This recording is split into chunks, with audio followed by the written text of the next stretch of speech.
ሰላም ጤና ይስጥልኝ ውድ ተመልካች አድማጮቻችን ይህ ኤንቢሲ ወቅታዊ ዓለም አቀፋዊ ዝግጅታችን ነው።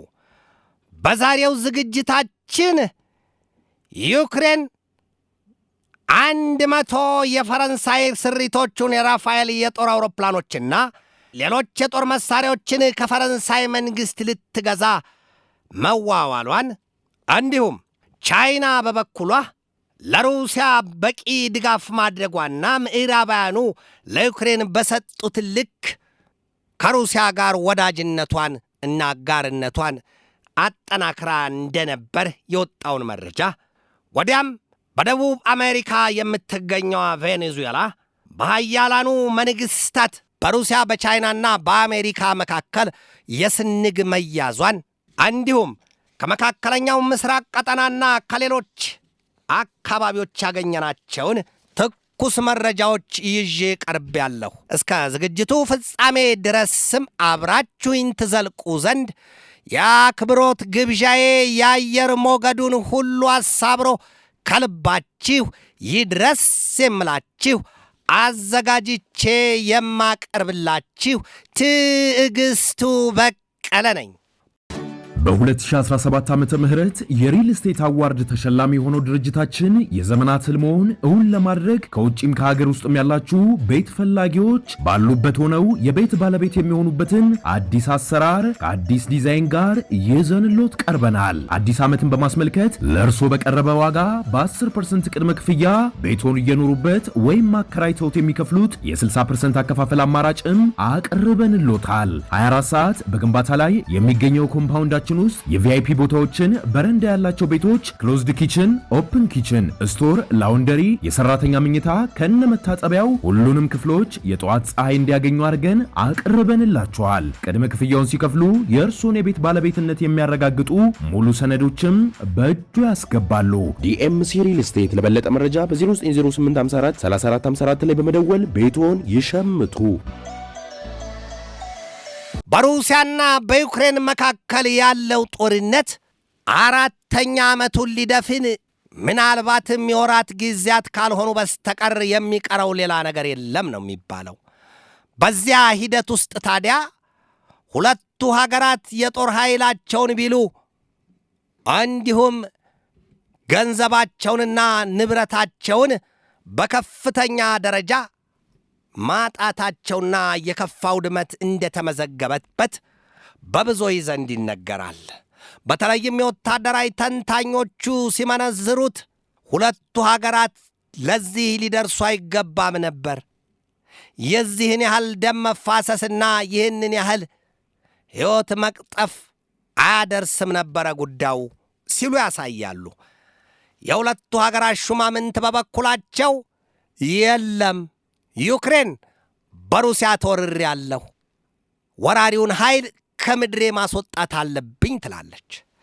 ሩሲያ በበኩሏ የለም በዩክሬን የተያዘብኝ ምድር አለና ያንን አስለቅቃለሁ ይዞታዬን፣ እንደ ዶኔስክ፣ ሉሃንስክ፣ ዛፖሪዚያ፣ ኬርሶን።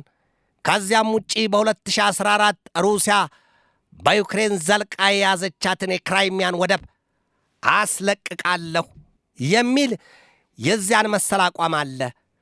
ታዲያ ሩሲያ በዩክሬን የጦር ኃይሏን አስገብታ ግዙፍ ጦርነት ከተጀመረ ከዚያ የአውሮፓውያኑ 2022 የካቲት 24 ቀን ሐሙስ ዕለት ጀምሮ ሁለቱ ሀገራት በከፍተኛ ደረጃ ወደ ጦርነት ገብተው ዛሬም ድረስ ጦርነቱ መፍትሄ ወይ መቋጫ አላገኘም፣ አልተበጀለትም። ታዲያ ሩሲያ ይህንን በዩክሬን የገባችበትን ጦርነት በቀጥታ በአሸናፊነት ለመውጣት የማትፈነቅለው ድንጋይ የማታንከባልለው ናዳ የለም ነው የሚባለው። ዩክሬንም ብትሆን ተጨማሪ ይዞታዬን አልሰጥም፣ የዩክሬን ምድር የዩክሬናውያን ነው፣ ስለዚህ ሩሲያ ባቀደችውና በፈለገችው ልክ ትፈነጭ ዘንድ አልተውም ስትል ጥርሷን ነክሳ እየተዋጋች ነው። ለዚያም ነው የዩክሬኑ ፕሬዚደንት ቮሎዲሚር ዘለንስኪ ከትናንት በስቲያ የጦር መሳሪያ ፍለጋ ሲሉ ወደ ፈረንሳይ ተጉዘው ከፈረንሳው ፕሬዚደንት ኢማኑኤል ማክሮን ጋር የ100 የፈረንሳይ ስሪቶቹን የራፋኤል የጦር ጀቶችና የሚሳይል መከላከያዎች እንዲሁም የራዳር መከላከያዎችና ሌሎች የጦር መሳሪያዎችን በ10 ዓመታት ለመግዛት ውል ተፈራርመዋል የተባለው። የፈረንሳይና የዩክሬን መንግስታት የተፈራረሙት ውል ግን በሩሲያ ቤት እንዴት ታይቶ ይሆን የሚለው ነገር ሌላ ጥያቄ ነው። ፈረንሳይና ሩሲያ አይንና ናጫ ናቸው። በተለይም ፕሬዚደንቶቻቸው ቭላዲሚሮቪች ፑቲንና የፈረንሳው ፕሬዚደንት ኢማኑኤል ማክሮን በአንድ ወቅት የወረደ የተባለለት የዘለፋ ቃል መነጋገራቸውን እናስታውሳለን። አታውቅም ወይ? ታሪክ አላነበብክም ወይ? ሩሲያና ፈረንሳይ ተዋግተው በምን አይነት ሽንፈት ፈረንሳይ ተዘርራ እንደወደቀች አልሰማህም ወይ? እንዴት ዛሬ ከእኛ ጋር የዚህ መሰል ሰጥ አገባ ውስጥ ትገባለህ? ሲሉ ፑቲን ማክሮንን ከፍ ዝቅ አድርገው ማጥረግረጋቸው አይዘነጋም። ዩክሬን በከፍተኛ ስነ ልቦና የሩሲያን ኃይል እየመከተች የጦር ኃይሏ በአንድ ግንባር ወደፊት ይገሰግሳል፣ በአንድ ፊት ደግሞ የመከላከል እርምጃ እየወሰደ በሌላም የማጥቃት ኃይሉን እያጠናከረ በሰው አልባ የጦር አውሮፕላኖችና በረዥም ርቀት ተምዘግዛጊ ሚሳይሎች እየተጠቀመ ሩሲያን ባልጠበቀችው መንገድ ጥቃት እየፈጸመባት ነው የሚል መረጃ ወጥቷል። ታዲያ በዚያ በሩሲያና ዩክሬን ጦርነት ምዕራባውያኑ ከዩክሬን ጎን ተሰልፈው ለዩክሬን ያልሰጧት የጦር መሳሪያ አይነት የለም። ከገንዘብ ቢሉ፣ ከሞራል ከስነ ልቦና አንጻር ስልጠና ቢሉ ሁሉንም ነገር አቅርበውላታል የሚል መረጃ ወጥቷል። ይህንንም በተገቢው በዚሁ የወቅታዊ ዓለም አቀፋዊ ዝግጅትና በዓለም አቀፉ ትንታኔ ዘገባ ላይ ደጋግመን ተመልክተነዋል። ነገር ግን ዩክሬን ከምዕራባውያኑ ያገኘቻቸው የረዥም ርቀት ተምዘግዛጊ ሚሳይሎች በተገቢው ሩሲያ ላይ ለመጠቀም ከአሜሪካ መሪዎች ብርቱ ማስጠንቀቂያና ክልከላ እንደተደረገባትም እናውቃለን። ለምን እንደ አብነት እንኳን የአሜሪካዎቹን የረዥም ርቀት ተምዘግዛጊ ሚሳይሎች በሩሲያ ውስጠኛ ክፍል ብትጠቀም ኖሮ ሩሲያ በቀጥታ አሜሪካ ላይ እርምጃ ወስዳለህ የሚል አቋም ነበራት። ወይም ደግሞ በዚያ ተጠግቶ በፖላንድና በሊቱዋኒያ ባደፈጠው የሰሜን አትላንቲክ ጦር ቃል ኪዳን ድርጅት የኔቶ ኃይል ላይ እርምጃ ወስዳለህ የሚል አቋም ነበራት። ብዙ ጊዜ እንግሊዝ ለዩክሬን የስቶርም ሻዶው የረዥም ርቀት ክሩይዝ ሚሳይሎቿን ሰጥታለች። ነገር ግን ዩክሬን እነዚያን አትጠቀምም፣ ተጠንቅቃ ነው። ያንን ከተጠቀመች በቀጥታ እንግሊዝ ርግብግቢቷ ላይ እሳት ማንደዷን ትወቀው። ይሄ ነው የሆነው። ዩክሬን ከምዕራባውያኑ የጦር መሳሪያና የወታደራዊ ድጋፍ እንዳገኘች ሁሉ ግን ሩሲያም ከቻይና ላይ በተመሳሳይ የወታደራዊ ድጋፍ ማግኘቷን የሚገልጥ መረጃ ወጥቷል።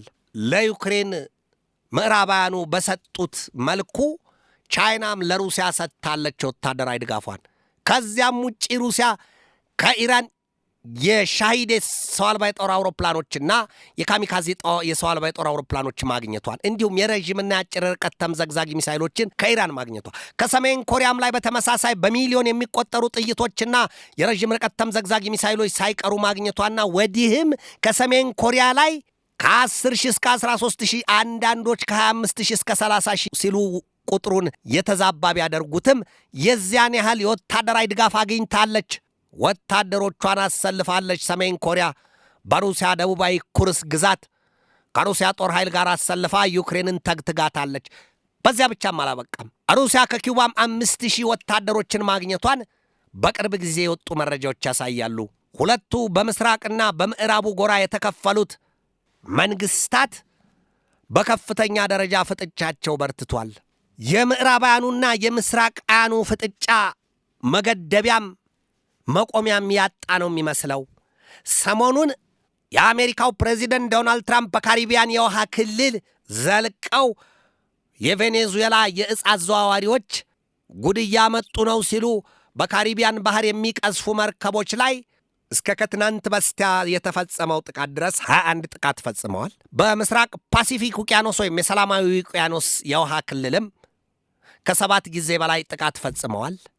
በዚያም የተነሳ ከቬኔዙዌላ ጋር አሜሪካና ቬኔዙዌላ የጎሪጥ መተያየታቸውና የቃላት እላፊ መነጋገራቸው ወዲያም ውረድ እንውረድ መባባል ድረስ እንደደረሱ ከዚያም ውጪ አሜሪካ የዓለምን ግዙፏን የጦር አውሮፕላን ጫይ መርከብ ዩኤስኤስ ጀራልድ አር ፎርድን ወደ ካሪቢያን የውሃ ክልል አውሮፕላኖቿን አሳዝላ መላኳን ከዚያም ውጪ በጣም በርካታ የጦር አውሮፕላኖችና የጦር መርከቦችም በዚያው መድረሳቸውን እናውቃለን።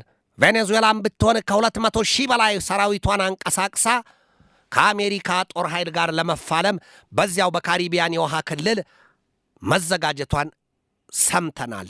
አሁን ሁለቱ ሀገራት ወደ ጦርነት ቢገቡ ሌላ የሚከተል ዳፋና መዘዝ አይመዙ ይሆን ወይ የሚል ጥያቄ ይነሳል። በእርግጥም ይነሳል። ቬኔዙዌላ ቢትዊን ደ ግሬት ፓወርስ ይላል። ቬኔዙዌላ ከወዲህ ቻይናና ሩሲያ ቆመውላታል። እንዲሁም ኢራንም አሜሪካንን በጽኑ አስጠንቅቀዋል። በተለይ ሩሲያና ኢራን አሜሪካን አስጠንቅቀዋል። አሜሪካን ብትሆን አፍንጫን ሲመቱት ዓይን ያለቅሳልን ነውና አሜሪካ በጦርነት ገብታ ከቬኔዙዌላ ጋር ስትታመስ አሁን በፊት አውራሪነት የምትመራው የሰሜን አትላንቲክ ጦር ቃል ኪዳን ድርጅት ኔቶ ኃይል ዝም ብሎ ይቀመጥ ይሆን ወይ ሲባል የለም፣ ያማ ሳይታለም የተፈታ አይደለም ወይ? ኔቶ በቀጥታ ዘሎ ይገባል፣ ከአሜሪካ ጋር ይጣፋል፣ ከአሜሪካ ጋር ይሰለፋል የሚል መረጃ እየወጣ ነው። ሩሲያ በከፍተኛ ደረጃ የረዥም ርቀት ተምዘግዛጊ ሚሳይሎቿን የካሊበር ክሩይዝ ሚሳይልና የኦሬሽኒክ ክሩይዝ ሚሳይሎቿን እንዲሁም የሱኮይ 35 የጦር ጀቶቿንና ሌሎች የጦር መሳሪያዎቿን ከነፍስ ወከፍ እስከ የቡድን የጦር መሳሪያዎች ድረስ ጥርግርግ አርጋ ለቬኔዙዌላ ሰጥታለች የሚል መረጃ ወጥቷል። ቬኔዙዌላ በእነዚያ የጦር መሳሪያዎች ከአሜሪካ ጋር ፊት ለፊት ልትጋፈጥ ማለት ነው። ከዚያም ውጪ ቀድሞ የቬኔዙዌላ መንግስት አሜሪካን ሲያስጠነቅቅ ከ5,000 በላይ የሩሲያ የሚሳይል መከላከያዎች በእጃችን ገብተዋል፣ ተጠንቀቂ ሲሉ አሜሪካንን ማስጠንቀቃቸውን አንዘነጋውም። ታዲያ ጦርነቱ በማንና በማን መካከል ሊሆን ነው ብለን ስንጠይቅ ጦርነቱማ ከተለኮሰ ወይም ከተጫረ ሩሲያና ቻይና እንዲሁም ኢራን ወዲህም ሰሜን ኮሪያም ሆዲ አባውን ብቅል ያወጣዋልና ወይም እንኳንስ እናቴ ሞታ እንዲሁም አልቅስ አልቅስ ይለኛልን በሆነው ስሌታቸው ዘላው አሜሪካናት ላይ ጉብ ሳይሉ ይቀራሉ ወይ ሲሉ ነገሩን ባሽሙር የሚያነሱት ብዙዎች ናቸው። ይሄ በከፍተኛ ደረጃ ለሃያላኑ መንግስታት ወይም ለምድሪቱ ሶስቱ ልዕለ ሃያላን ራስ ምታት የሆነ ጉዳይ ነው። ወደ ቀጣው ርዕሰ ጉዳያችን ስንገባ የመካከለኛው ምስራቅ ቀጠናን ጉዳይ ነው የምናነሳው። የተባበሩት መንግስታት ድርጅት የጸጥታው ምክር ቤት ትናንት በጋዛ ሰርጥ የጸጥታ አስከባሪ ዓለም አቀፍ ኃይል ይስፈር አይስፈር በሚለው ጉዳይ ድምፅ ሰጥቷል። ታዲያ ለዛ የጋዛ ሰርጥ ዓለም አቀፍ የጸጥታ ኃይል ማስከበር ይግባ በሚለው ሐሳቡን ከማርቀቅ እስከ ማቅረብ የደረሱት የአሜሪካው ፕሬዚደንት ዶናልድ ትራምፕና የሩሲያው ፕሬዚደንት ቭላዲሚር ቭላዲሚሮቪች ፑቲን ሁለቱም ዕቅድ ማቅረባቸው ተገልጧል። ፑቲንም የአሜሪካ ዕቅድ የለም፣ የፍልስጤምን እንደ ሀገር መመስረት ጉዳይ የረሳን ያላካተተ ነው ሲሉ የአሜሪካንን ዕቅድ ፉርሽና ውድቅ ለማድረግ የራሳቸውን ዕቅድ አስልተው ማቅረባቸው፣ የአሜሪካው ፕሬዚደንት ደግሞ የለም እኔ ያቀረብኩት የሰላም ዕቅድ እንኳንስ ለጋዛ ሰርጥ ለመላው ዓለም ሰላምን የሚያተርፍ ሰላምን የሚያመጣ ብዙ ውስጠ ምስጢሮችን ያካተተ አይደለም ወይ ይላሉ። በዚያም ላይ አሜሪካ ፕሬዚደንቷ ዶናልድ ትራምፕ ምን አሉ? የለም የኔን ዕቅድማ የአረቡና የሙስሊሙ ሀገራት ሳይቀሩ ደግፈውታል፣ ወደውታል፣ አምነውበታል፣ በጋዛ ሰርጥ ተፈጻሚ ይሆናል ሲሉ እንደፎከሩት እንደዛቱት አልቀረም። የጸጥታው ምክር ቤት ትራምፕ ያቀረቡትን የሰላም ዕቅድ ሙሉ በሙሉ አጽድቆላቸዋል። ታዲያ ምንድነው ችግሩ ሲባል ሐማስ ግን አልነካውም፣ አልቀበልም፣ ተወልጄ ባደግኩበት ለፍልስጤማን ነጻነትና ለፍልስጤም እንደ ሀገር መመስረት በዋና ከተማና በራሷ መንግሥት በራሷ ድንበር የመተዳደር ጉዳይ ግብ አስቀምጬ የምታገልለት ጉዳይ እንዲሁ የበለል መቅረቱ አይደለም ወይ? አልቀበለውም ሲል ሽንጡን ገትሮ ተከራክሯል። ሐማስ አልቀበለውም፣ ትጥቄንም አልፈታም ብሏል። ሐማስ ከመጀመሪያውም ጀምሮ ትራምፕ ሐማስ ትጥቁን እንደሚፈታ ቃል ገብቶልኛል ሲሉ የለም ትራምፕ ሙልጭ ያለ ውሸትን የዋሹት በዚያ ስምምነታችን መሰረት አላልኩም እኔ ትጥቄን አልፈታም ነው ያለው ሐማስ። ትላንትናም ይህንኑ ነው የደገመው።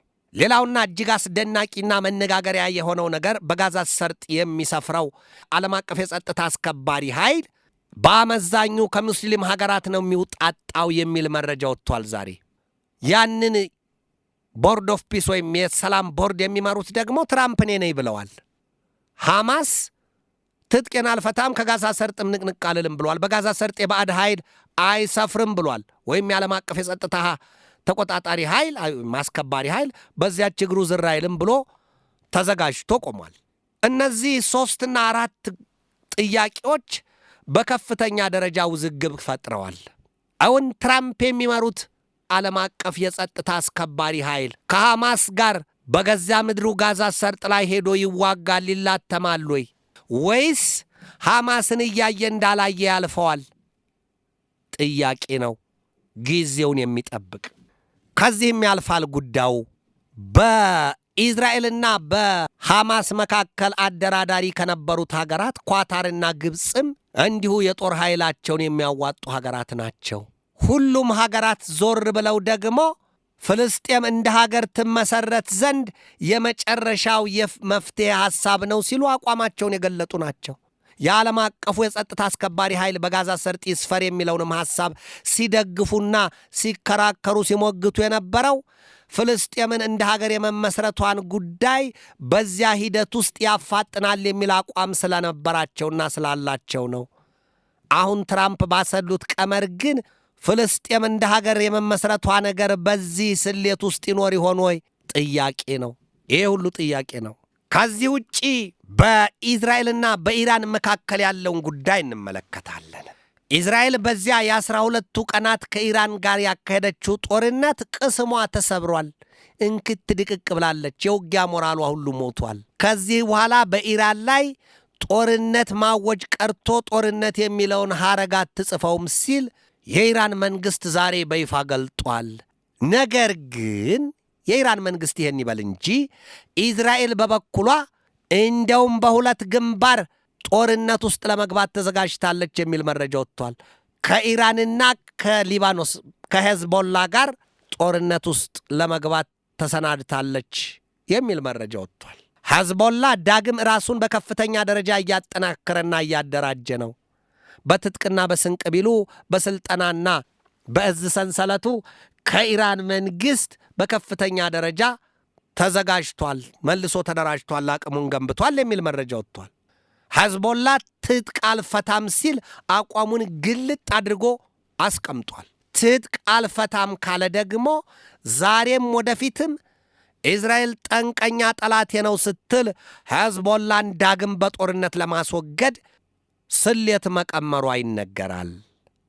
ኢራን ደግሞ ሄዝቦላን በማጠናከርና ለሄዝቦላ አስፈላጊውን የጦር መሳሪያና የስንቅ ትጥቅ ቢሉ የሥልጠናውን ነገር ደጀኗም ተገኗም መሆኗን ትገልጣለች። በ2 ግንባር ኢዝራኤል ለጦርነት ተዘጋጅታለች ነው የተባለው። የሁለቱ ሀገራት ጉዳይ በምድራዊ ኃይል የሚፈታ አይደለም ሲሉ በስላቅም ይሁን በአሽሙር የሚተቹት ደግሞ ለቁጥር ያታክታሉ። ኢራንና ኢዝራኤል በዚህ መልኩ የያዙትን አቋም እንዴት አድርጎ ሸምጋይ ገላጋይ ሊፈታው ይችላል ሲሉ ጥያቄ የሚያቀርቡት ብዙዎች ናቸው። ወደ ኤንቢሲ ተመልካች አድማጮቻችን የዛሬን በዚህ ተሰናበትኳችሁ። ከነገ በስቲያ ሐሙስ በሌላ ርዕሰ ጉዳይ እንገናኛለን። እስከዚያው ከልባችን እስከ ዓለማችን ሰላም ተመኘሁ። በድጋሜ ሰላም።